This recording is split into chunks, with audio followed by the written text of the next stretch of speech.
എല്ലാവർക്കും നമസ്കാരം. ENC എഡ്യൂമേറ്റിന്റെ പുതിയൊരു ക്ലാസ്സിലേക്ക് നിങ്ങൾ എല്ലാവരെയും സ്നേഹപൂർവ്വം സ്വാഗതം ചെയ്യുന്നു. നമ്മൾ ഇന്ന് അക്കൗണ്ടൻസിയാണ് പഠിക്കാൻ പോകുന്നത്. അക്കൗണ്ടൻസി നമ്മൾ ബാങ്ക് റീകൺസിലേഷൻ ഒരു 4-5 ക്ലാസ് കൊണ്ട് നമ്മൾ ബാങ്ക് റീകൺസിലേഷൻ പഠിച്ചുകൊണ്ട് വരികയാണ്. എങ്ങനെയാണ് എന്താണ് ബാങ്ക് റീകൺസിലേഷൻ സ്റ്റേറ്റ്മെന്റ്, അതെങ്ങനെ നമുക്ക് തയ്യാറാക്കണം. അപ്പൊ നമ്മൾ പഠിച്ചപ്പോൾ 4 രീതിയിൽ നമുക്ക് ബാങ്ക് റീകൺസിലേഷൻ സ്റ്റേറ്റ്മെന്റ് തയ്യാറാക്കാൻ സാധിക്കും. നമുക്ക് തന്നിരിക്കുന്ന ബാലൻസ്, ക്വസ്റ്റ്യൻ തന്നിരിക്കുന്ന ബാലൻസ് നമുക്ക് എന്താണെന്ന് നോക്കുക. ആ ക്വസ്റ്റ്യനിലെ ബാലൻസ് ക്യാഷ് ബുക്കിന്റെ ഡെബിറ്റ് ബാലൻസ് ആണോ പാസ്ബുക്കിന്റെ ക്രെഡിറ്റ് ബാലൻസ് ആണോ നോക്കുക. അതല്ല ക്യാഷ് ബുക്കിന്റെ ഓവർ ഡ്രാഫ്റ്റ് ബാലൻസ് ആണോ, അതല്ല പാസ്ബുക്കിന്റെ ഓവർ ഡ്രാഫ്റ്റ് ബാലൻസ് ആണോ നമ്മൾ നോക്കുക. കഴിഞ്ഞ തൊട്ട് മുമ്പുള്ള 3 ക്ലാസ്സിൽ നമ്മൾ 3 രീതിയിലുള്ളതൊക്കെ പഠിച്ചു കഴിഞ്ഞു. നമ്മൾ ലാസ്റ്റ് ക്ലാസ് ആണ് ബാങ്ക് റീകൺസിലേഷൻ സ്റ്റേറ്റ്മെന്റ് തയ്യാറാക്കുന്നത്. തന്നിരിക്കുന്നത് ഓവർ ഡ്രാഫ്റ്റ് ബാലൻസ് ആണെങ്കിൽ, പാസ്ബുക്കിന്റെ ഓവർ ഡ്രാഫ്റ്റ് ബാലൻസ് ആണ് നമുക്ക് തന്നിരിക്കുന്നതെങ്കിൽ എങ്ങനെ നമുക്ക് തയ്യാറാക്കാൻ സാധിക്കും. അപ്പൊ നമ്മൾ ആദ്യത്തെ 2 രീതിയും balance as per cash book അല്ലെങ്കിൽ deposit balance as per cash book ആണെങ്കിൽ നമ്മൾ പഠിച്ചിരുന്നു. ഡെപ്പോസിറ്റ് ബാലൻസ് അല്ലെങ്കിൽ debit balance as per cash book ആണ് ക്വസ്റ്റ്യൻ തന്നിരിക്കുന്നതെങ്കിൽ നമുക്കറിയാം കണ്ടുപിടിക്കേണ്ടത് deposit balance as per passbook നമുക്ക് കണ്ടുപിടിക്കണം. അപ്പൊ നമുക്ക് ഡെബിറ്റ് ബാലൻസ് അല്ലെങ്കിൽ ഡെപ്പോസിറ്റ് ബാലൻസ് ആണ് നമുക്ക് തന്നിരിക്കുന്നതെങ്കിൽ ഏത് ബാലൻസ് ആണ് തന്നിരിക്കുന്നത് അതല്ല നമ്മൾ കണ്ടുപിടിക്കേണ്ടത്. നമ്മൾ കണ്ടുപിടിക്കാൻ പോകുന്ന ബാലൻസിനെ കൂട്ടുന്ന ഐറ്റംസ് കൂട്ടുകയും കുറയ്ക്കുന്ന ഐറ്റംസ് നമ്മൾ കുറയ്ക്കുകയും വേണം. പക്ഷെ ഓവർ ഡ്രാഫ്റ്റ് ബാലൻസ് ആണ് നമുക്ക് ക്വസ്റ്റ്യൻ തന്നിരിക്കുന്നതെങ്കിൽ എങ്ങനെയാ ചെയ്യുന്നത്? ഓവർ ഡ്രാഫ്റ്റ് ബാലൻസ് ആണ് തന്നിരിക്കുന്നത്. ഏതാണോ നമുക്ക് തന്നിരിക്കുന്നത്, ഏത് ബാലൻസ് ആണോ, പാസ്ബുക്ക് ബാലൻസ് ആണോ ക്യാഷ് ബുക്ക് ബാലൻസ് ആണോ, ആ തന്നിരിക്കുന്ന ഓവർ ഡ്രാഫ്റ്റ് ബാലൻസിനെ കൂട്ടുന്ന ഐറ്റംസ് നമ്മൾ കൂട്ടുകയും കുറയ്ക്കുന്ന ഐറ്റംസ് നമ്മൾ കുറയ്ക്കുകയും വേണം. ഫോർ എക്സാമ്പിൾ, നമുക്ക് over draft balance as per cash book ആണ് ക്വസ്റ്റ്യൻ തന്നിരിക്കുന്നതെങ്കിൽ ക്യാഷ് ബുക്കിനെ കൂട്ടുന്ന ഐറ്റംസ് നമ്മൾ കൂട്ടുകയും ക്യാഷ് ബുക്കിനെ കുറയ്ക്കുന്ന ഐറ്റംസ് നമ്മൾ കുറയ്ക്കുകയും ചെയ്യണം. ഇന്ന് നമ്മൾ പഠിക്കാൻ പോകുന്നത് പാസ്ബുക്കിന്റെ ഓവർ ഡ്രാഫ്റ്റ് ബാലൻസ് ആണ് നമുക്ക് തന്നിരിക്കുന്നതെങ്കിൽ. ഓക്കെ, ക്വസ്റ്റ്യൻ തന്നിരിക്കുന്നത് overdraft balance as per passbook ആണ് നമുക്ക് തന്നിരിക്കുന്നതെങ്കിൽ പാസ്ബുക്കിന്റെ കൂട്ടുന്ന items, the items which are increasing passbook balance should be added and the items which are decreasing the passbook balance should be deducted from the balance. അപ്പൊ അതാണ് നമ്മുടെ rule. അതിങ്ങനെയാണ് തന്നിരിക്കുന്നത് overdraft balance ആണ്. അപ്പൊ ഓവർ ഡ്രാഫ്റ്റ് ബാലൻസ് ആണെങ്കിൽ ഓർമ്മിക്കുക, തന്നിരിക്കുന്ന ബാലൻസിനെ കൂട്ടുന്നത് പാസ്ബുക്ക് ആണെങ്കിൽ പാസ്ബുക്കിനെ കൂട്ടുന്ന ഐറ്റംസ് കൂട്ടുക, പാസ്ബുക്കിനെ കുറയ്ക്കുന്ന ഐറ്റംസ് കുറയ്ക്കുക. പക്ഷെ നേരത്തെ പഠിച്ച 2 റൂൾ എങ്ങനെയായിരുന്നു? ഡെപ്പോസിറ്റ് ബാലൻസ് ആണ് തന്നിരിക്കുന്നതെങ്കിൽ ഏതാണോ കണ്ടുപിടിക്കാൻ പോകുന്നത് അതിനെ കൂട്ടുന്ന ഐറ്റംസ് കൂട്ടുകയും കുറയ്ക്കുന്ന ഐറ്റംസ് കുറയ്ക്കുകയും വേണം. നമ്മൾ അതെല്ലാം പഠിച്ചു കഴിഞ്ഞാണ് ഇന്ന് നമ്മൾ പോകുന്നത് ക്വസ്റ്റ്യനിൽ over draft balance as per passbook ആണ് തന്നിരുന്നത്. അപ്പൊ തരികയാണെങ്കിൽ നമുക്ക് എങ്ങനെ കണ്ടുപിടിക്കണം? പറഞ്ഞ റൂൾ ഓർമ്മിക്കുക. തന്നിരിക്കുന്നത് overdraft balance as per passbook ആണെങ്കിൽ, okay, overdraft balance as per passbook ആണെങ്കിൽ പാസ്ബുക്കിനെ കൂട്ടുന്ന ഐറ്റംസ് നമ്മളിവിടെ ആഡ് ചെയ്യുകയും പാസ്ബുക്കിനെ കുറയ്ക്കുന്ന ഐറ്റംസ് നമ്മളിവിടെ കുറയ്ക്കുകയും വേണം. അപ്പൊ ഈ 2 റൂള് മാത്രം ഓർമ്മിച്ചാൽ മതി. ഡെപ്പോസിറ്റ് ബാലൻസ് ആണെങ്കിൽ കണ്ടുപിടിക്കേണ്ട ബാലൻസിനെ കൂട്ടുന്ന ഐറ്റംസ് കൂട്ടുക, കുറയ്ക്കുന്ന ഐറ്റംസ് കുറയ്ക്കുക. ഓവർ ഡ്രാഫ്റ്റ് ബാലൻസ് ആണെങ്കിൽ തന്നിരിക്കുന്ന ബാലൻസിനെ കൂട്ടുന്ന ഐറ്റംസ് കൂട്ടുക, കുറയ്ക്കേണ്ട ഐറ്റംസ് കുറയ്ക്കുക. ഈ 2 റൂൾ നമ്മൾ പഠിച്ചു വെക്കുകയാണെങ്കിൽ ഏത് രീതിയിലുള്ള ക്വസ്റ്റ്യൻസ് BRS എന്ന് ചോദിച്ചാലും നിങ്ങൾക്ക് ഈസി ആയിട്ട് എഴുതാനായിട്ട് സാധിക്കും. ഈ 2 റൂൾ പഠിച്ചേ പറ്റൂ. ഡെപ്പോസിറ്റ് ബാലൻസ് ആണോ ഓവർ ഡ്രാഫ്റ്റ് ബാലൻസ് ആണോ? ഡെപ്പോസിറ്റ് ബാലൻസ് ഓർമ്മിക്കുക, ക്യാഷ് ബുക്ക് ആണെങ്കിൽ അത് ഡെബിറ്റ് ബാലൻസ് ആയിരിക്കും, പാസ്ബുക്ക് ആണെങ്കിൽ ക്രെഡിറ്റ് ബാലൻസ് ആയിരിക്കും. ഓവർ ഡ്രാഫ്റ്റ് ബാലൻസ് ആണെങ്കിൽ ക്യാഷ് ബുക്കിൽ ക്രെഡിറ്റ് ബാലൻസ് ആയിരിക്കും, പാസ്ബുക്കിൽ ഡെബിറ്റ് ബാലൻസ് ആയിരിക്കും. ഇതൊക്കെ കൃത്യമായിട്ട് നോട്ട് ചെയ്തിട്ട് തന്നെ പഠിക്കുക. അതൊക്കെ വെറുതെ കേൾക്കുമ്പോൾ മനസ്സിലാവുന്നതല്ല, നിങ്ങൾ നോട്ടിൽ എഴുതി തന്നെ പഠിക്കണം. Deposit balance, then over draft balance. Okay, അതിന്റെ റൂളും പഠിച്ചു വെച്ചേക്കുക. നമ്മൾ ഇന്ന് പഠിക്കുന്നത് over draft balance as per passbook. Question നമുക്ക് നോക്കാം. On 31st December 2017, the passbook of a trader shows an overdraft അല്ലെങ്കിൽ ഡെബിറ്റ് ബാലൻസ്. ഒരു ട്രേഡറുടെ പാസ്ബുക്ക് കാണിക്കുന്നത് ഒരു ഓവർ ഡ്രാഫ്റ്റ് ബാലൻസ് ആണ് കാണിക്കുന്നത്, അല്ലെങ്കിൽ അതിന്റെ ഡെബിറ്റ് ബാലൻസ്. പാസ്ബുക്കിന്റെ ഓവർ ഡ്രാഫ്റ്റ് ബാലൻസ് എന്നാൽ debit balance as per passbook എന്നാണ്. വെരിഫൈ ചെയ്തപ്പോൾ അദ്ദേഹത്തിന്റെ പാസ്ബുക്കും ക്യാഷ് ബുക്കും കൂടെ വെരിഫൈ ചെയ്തപ്പോൾ താഴെ പറയുന്ന കുറെ ഡിസ്ക്രിപ്പൻസീസ് അദ്ദേഹം കണ്ടെത്തി, ഡിഫറൻസസ് കണ്ടെത്തി. നോക്കാം. Over draft balance as per passbook തന്നിരിക്കുന്നത് 18,000, 18,000. നമുക്കപ്പോ വരച്ച് പഠിക്കാം. നമുക്ക് എങ്ങനെയാണ് ഓവർ ഡ്രാഫ്റ്റ് ബാലൻസ് തന്നിരുന്നാൽ കണക്ക് ചെയ്യണത് എന്നാണ്. ബാങ്ക് റീകൺസിലേഷൻ സ്റ്റേറ്റ്മെന്റ് എഴുതാം. BRS ആസ് ഓൺ 31st നമ്മൾ തയ്യാറാക്കുന്നത് ഡിസംബർ മാസം 31-ാം തീയതി. ഓക്കെ, 2017 ആ ഡേറ്റിലാണ് നമ്മൾ BRS തയ്യാറാക്കുന്നത്. അപ്പൊ അതിനിടയിൽ സംഭവിച്ച കാര്യങ്ങൾ എന്താണെന്ന് നമുക്ക് നോക്കാം. എമൗണ്ട് കോളം നമുക്ക് 2 വേണം. Rupees rupees. നമുക്ക് ആദ്യം ബാലൻസ് എഴുതാം. ഓവർ ഡ്രാഫ്റ്റ് ബാലൻസ് അത് മറക്കരുത്. തന്നിരിക്കുന്ന ബാലൻസ് ഏതാണെന്ന്. Overdraft balance as per passbook. Amount എത്രയാണ്? 18,000, 18,000. അടുത്ത ക്വസ്റ്റ്യൻ, അടുത്തത് നോക്കിക്കോളൂ. Interest and dividend credited in the passbook. പാസ്ബുക്കിൽ നമ്മുടെ ബിസിനസ് സ്ഥാപനത്തിന്റെ തരേണ്ട പലിശയും ബിസിനസ് സ്ഥാപനത്തിന് വേറെ കളക്ട് ചെയ്ത ഡിവിഡന്റ് എല്ലാം തന്നെ ബാങ്കർ എന്ത് ചെയ്തിട്ടുണ്ട്? നമ്മുടെ പാസ്ബുക്കിൽ ക്രെഡിറ്റ് ചെയ്തിട്ടുണ്ട്, അക്കൗണ്ടിൽ ക്രെഡിറ്റ് ചെയ്തിട്ടുണ്ട്. അങ്ങനെ അക്കൗണ്ടിൽ ക്രെഡിറ്റ് ചെയ്തപ്പോഴേക്ക് എന്ത് കൂടി? പാസ്ബുക്കിന്റെ ബാലൻസ് കൂടി. നമുക്ക് കിട്ടേണ്ട പലിശയും നമ്മുടെ ഡിവിഡന്റ് എല്ലാം തന്നെ ബാങ്കർ കൃത്യമായിട്ട് പാസ്ബുക്കിൽ ക്രെഡിറ്റ് ചെയ്തപ്പോൾ പാസ്ബുക്കിന്റെ ബാലൻസ് കൂടിയിരിപ്പുണ്ട്. പക്ഷേ എത്രയാണ്? Credit in the passbook was rupees 7,100. 7,100 രൂപ പാസ്ബുക്കിൽ ക്രെഡിറ്റ് ചെയ്തിട്ടുണ്ട്. വേറാസ് that recorded in the cash book was only 4,000. പാസ്ബുക്കിൽ 7,100 രൂപ ഇൻട്രസ്റ്റ് ഡിവിഡന്റും ക്രെഡിറ്റ് ചെയ്തത് കാണിക്കുന്നുണ്ട്. പക്ഷേ നമ്മുടെ ക്യാഷ് ബുക്കിൽ നമ്മൾ റെക്കോർഡ് ചെയ്തത് വെറും 4,000 റുപ്പീസ് മാത്രമാണ്. ഇപ്പം ഇൻട്രസ്റ്റ് എന്ന രീതിയിലും ഡിവിഡന്റ് എന്ന രീതിയിലും നമുക്ക് ശരിക്കും എമൗണ്ട് എത്രയാണ് കിട്ടിയത്? അക്കൗണ്ടിൽ 7,100, 7,100 അക്കൗണ്ടിൽ ക്രെഡിറ്റ് ചെയ്തപ്പോഴേക്കും നമ്മൾ ക്യാഷ് ബുക്കിൽ എത്രയാണ് റെക്കോർഡ് ചെയ്തിട്ടുള്ളത്? 4,000 മാത്രമാണ്. അപ്പൊ ഡിഫറൻസ് എത്രയാണ് വരുന്നത്? 3,100 റുപ്പീസ് എവിടെ കൂടിയിരിപ്പുണ്ട്? പാസ്ബുക്കിൽ കൂടിയിരിപ്പുണ്ട്. പാസ്ബുക്കിന്റെ ബാലൻസ് കൂടി കിടപ്പുണ്ട്. നമ്മളിനി അത് ഈ ഡിസംബർ 31 റെക്കോർഡ് ചെയ്യാത്തത് കൊണ്ടാണ് ക്യാഷ് ബുക്കിന്റെ ബാലൻസ് കുറഞ്ഞിരിക്കുന്നത്. സോ ഇവിടെ നമുക്ക് പാസ്ബുക്ക് ബാലൻസ് കൂടിയിരിക്കുന്നത് കൊണ്ട് നമുക്ക് ആയിട്ട് ഇവിടെ ആഡ് ചെയ്യണം. നമുക്ക് ഓവർ ഡ്രാഫ്റ്റ് ബാലൻസ് ആണെങ്കിൽ തന്നിരിക്കുന്ന ബാലൻസിനെ ആഡ് ചെയ്യുന്ന ഐറ്റംസ് ആഡ് ചെയ്യുക, ഡിക്രീസ് ചെയ്യുന്ന ഐറ്റംസ് കുറയ്ക്കുക. ഓക്കെ, അപ്പൊ ആദ്യത്തെ ആയിട്ട് നമുക്ക് എഴുതാം add interest and dividend. Interest and dividend credited by bank. എത്ര രൂപയാണ്? 7,000 ക്രെഡിറ്റ് ചെയ്യുന്നത്. അതിൽ 4,000 നമ്മുടെ ക്യാഷ് ബുക്കിൽ കാണിച്ചിട്ടുണ്ട്. ഡിഫറൻസ് എത്രയേ ഉള്ളൂ നമ്മൾ കാണിക്കാത്തത്? 3,100. ഇവിടെ നമ്മൾ 3,100 മാത്രമേ അത് ശ്രദ്ധിച്ചിരിക്കുക. അടുത്ത രണ്ടാമത്തേത് of the 3 cheques of rupees 7,800, 9,000, 8,200. 3 cheque നമ്മൾ ഇഷ്യൂ ചെയ്തിട്ടുണ്ട്. എത്രയാണ്? 7,800 ചെക്ക് ഇഷ്യൂ ചെയ്തു, 9,000 ചെക്ക് ഇഷ്യൂ ചെയ്തു, 8,200 ചെക്ക് നമ്മൾ ഇഷ്യൂ ചെയ്തു ഇൻ ഡിസംബർ മാസത്തിൽ നമ്മൾ ഇഷ്യൂ ചെയ്ത 3 ചെക്ക് ഉണ്ട്.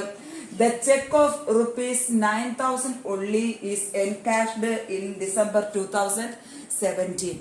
ഡിസംബറിൽ നമ്മൾ 3 ചെക്ക് ഇഷ്യൂ ചെയ്തെങ്കിലും 9,000 റുപ്പീസിന്റെ ചെക്ക് മാത്രമേ നമുക്ക് അവിടെ എന്ത് സാധിച്ചുള്ളൂ? എൻകാഷ് ചെയ്യാനായിട്ട് സാധിച്ചിട്ടുള്ളൂ. അപ്പൊ നമുക്ക് ബാക്കി 2 ചെക്കും ഏത് 2 ചെക്കുമാണ്? 7,800 ദെൻ 8,200 ചെക്ക് നമുക്ക് അവിടെ എൻകാഷ് ചെയ്യപ്പെട്ടിട്ടില്ല. അപ്പൊ നമ്മൾ ചെക്ക് ഇഷ്യൂ ചെയ്യുമ്പോൾ തന്നെ ക്യാഷ് ബുക്ക് ബാലൻസ് കുറയുന്നു. പക്ഷെ എവിടെ കൂടുന്നു? പാസ്ബുക്കിന്റെ ബാലൻസ് കൂടി കിടക്കണം. അത് ക്യാഷ് നമ്മൾ ചെക്ക് കൊണ്ടുപോയി ബാങ്കിൽ പ്രസന്റ് ചെയ്ത് പേയ്മെന്റ് നടത്തിയതിനു ശേഷം മാത്രമേ പാസ്ബുക്കിന്റെ ബാലൻസ് കുറയുകയുള്ളൂ. ഇവിടെ നമുക്ക് എൻകാഷ് ചെയ്യപ്പെട്ടുള്ള ഒരേ ഒരു ചെക്ക് മാത്രമാണ്, 9,000 ചെക്ക് മാത്രമാണ് പ്രസന്റ് ചെയ്തിട്ടുള്ളതും പേയ്മെന്റ് നടത്തിയിട്ടുള്ളതും. ബാക്കി 2 ചെക്കും 7,800 8,200 ചെക്ക് നമ്മൾ എൻകാഷ് ചെയ്യാത്തത് കൊണ്ട് തന്നെ ക്യാഷ് ബുക്ക് ബാലൻസ് കുറയുകയും പാസ്ബുക്ക് ചെക്ക് ഇഷ്യൂ ചെയ്യുമ്പോഴേക്കും നമുക്ക് എവിടെ പേയ്മെന്റ് നടത്തിയിട്ട് കാണിക്കുന്നു? ക്യാഷ് ബുക്കിന്റെ ബാങ്ക് കോളത്തിൽ പേയ്മെന്റ് നമ്മൾ കാണിക്കുന്നുണ്ട്. പക്ഷെ അത് പാസ്ബുക്കിൽ കൊണ്ടുപോയി പ്രസന്റ് ചെയ്ത് എൻകാഷ് ചെയ്യുമ്പോൾ മാത്രമാണ് പാസ്ബുക്കിന്റെ ബാലൻസ് കുറയുന്നത്. ഇവിടെ നമ്മൾ ഒരു ചെക്ക് മാത്രമേ എൻകാഷ് ചെയ്തിട്ടുള്ളൂ. ഏതാണ്? 9,000 റുപ്പീസിന്റെ ചെക്ക് മാത്രമേ എൻകാഷ്ഡ് ആയിട്ടുള്ളൂ. ബാക്കി 2 ചെക്കും എൻകാഷ്ഡ് ആകാത്തത് കൊണ്ട് തന്നെ, പേയ്മെന്റ് നടക്കാത്തത് കൊണ്ട് തന്നെ പാസ്ബുക്കിന്റെ ബാലൻസ് അവിടെ കൂടിയിരിക്കുന്നത്. എത്ര രൂപയാണ്? 7,800 പ്ലസ് 8,200 is equal to 16,000. അപ്പൊ നമുക്ക് ഇവിടെ നോക്കാം. പാസ്ബുക്കിന്റെ ബാലൻസ് കൂടിയിരിക്കുന്നതുകൊണ്ട് നമുക്ക് ഇവിടെ നമുക്ക് എഴുതാം ആഡ് ഏതാണ്? Cheque issued but not presented for payment. Cheque issued but not encashed. ഡിസംബറിൽ എൻകാഷ് ചെയ്ത് അപ്പൊ ഇനി ജാനുവരിയിൽ എൻകാഷ് ചെയ്യുമായിരിക്കും. എന്തായാലും നമ്മൾ ചെയ്യുന്ന ദിവസം വരെയും, നമ്മൾ ബാങ്ക് റീകൺസിലേഷൻ സ്റ്റേറ്റ്മെന്റ് തയ്യാറാക്കുന്ന ദിവസം വരെയും ഈ 2 ചെക്കും എൻകാഷ് ചെയ്തിട്ടുമില്ല, നമ്മുടെ അക്കൗണ്ടിൽ നിന്ന് പണം പോയിട്ടുമില്ല. അതുകൊണ്ട് തന്നെ പാസ്ബുക്കിന്റെ ബാലൻസ് കൂടിയിരിക്കുന്നു.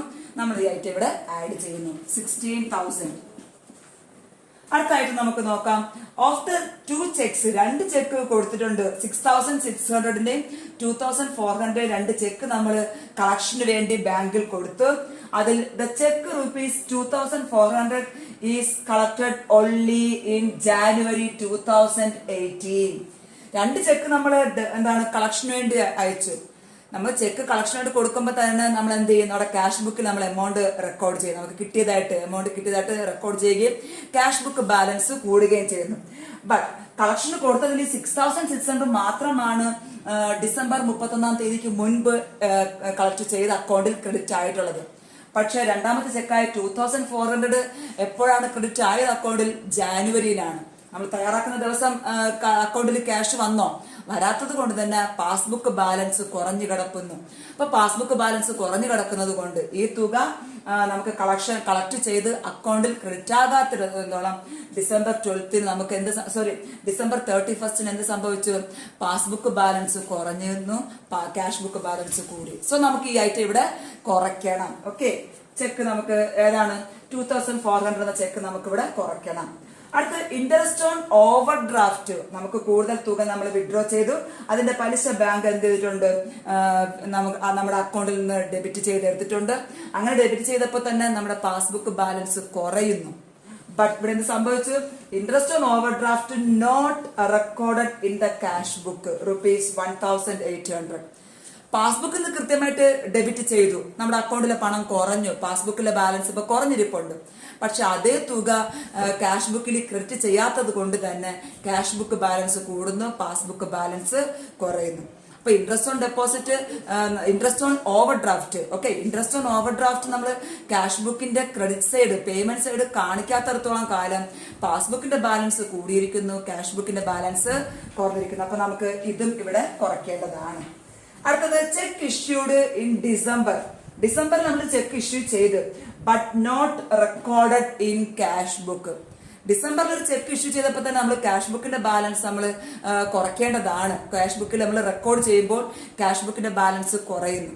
പക്ഷെ നമ്മൾ ആ ചെക്ക് ഇഷ്യൂ ചെയ്ത വിവരം നമ്മൾ എവിടെ റെക്കോർഡ് ചെയ്തിട്ടില്ല? ക്യാഷ് ബുക്കിൽ കുറച്ചിട്ടില്ല. ക്യാഷ് ബുക്കിൽ കുറയ്ക്കാത്തത് കൊണ്ട് തന്നെ ക്യാഷ് ബുക്കിന്റെ ബാലൻസ് അവിടെ കൂടിയിരിക്കുകയാണ്, പേയ്മെന്റ് നമുക്ക് നടത്തതായിട്ട് കാണുന്നില്ല. പക്ഷെ ബാങ്കിൽ നമ്മൾ ചെക്ക് പ്രസന്റ് ചെയ്യുകയും നമ്മുടെ നമ്മുടെ അക്കൗണ്ടിലെ പണം കുറയുകയും ചെയ്തു. അങ്ങനെ പാസ്ബുക്കിലെ തുക കുറഞ്ഞു.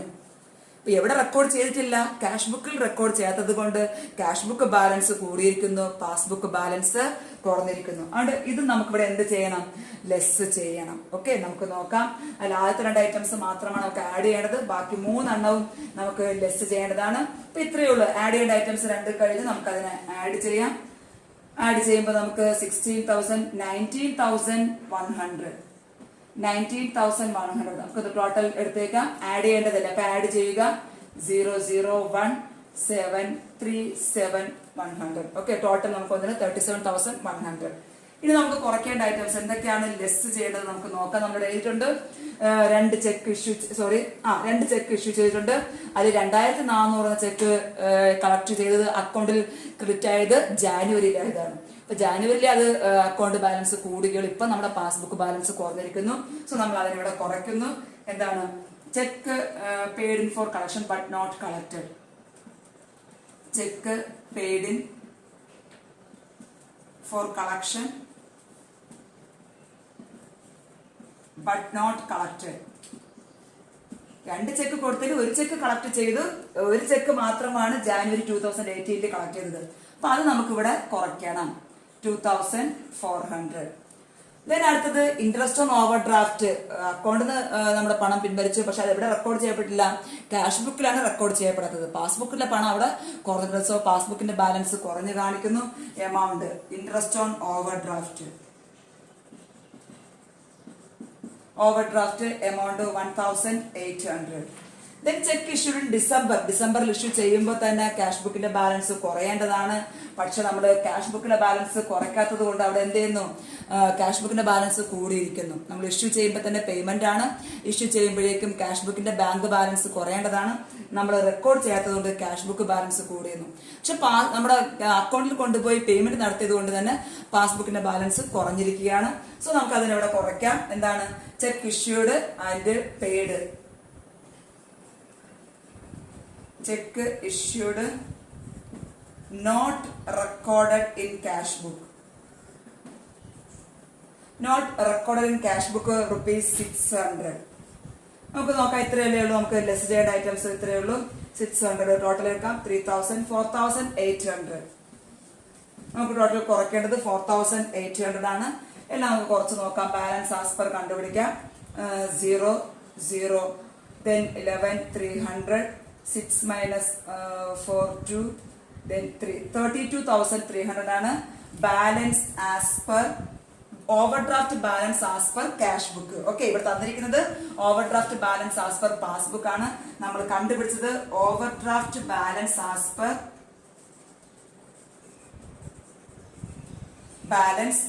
പെർ ക്യാഷ് ബുക്ക് കണ്ടുപിടിച്ചു. Okay, answer 32,300. ഓർമ്മിക്കുക, ഇത്രയുള്ള ബാങ്ക് റീകൺസിലേഷൻ സ്റ്റേറ്റ്മെന്റ് നമുക്ക് കണ്ടുപിടിക്കാനുള്ളത് 4 രീതിയുണ്ട്. ഒന്നാമത്തെ എന്തായിരുന്നു? ബാങ്ക് റീകൺസിലേഷൻ സ്റ്റേറ്റ്മെന്റ് എന്താണ്?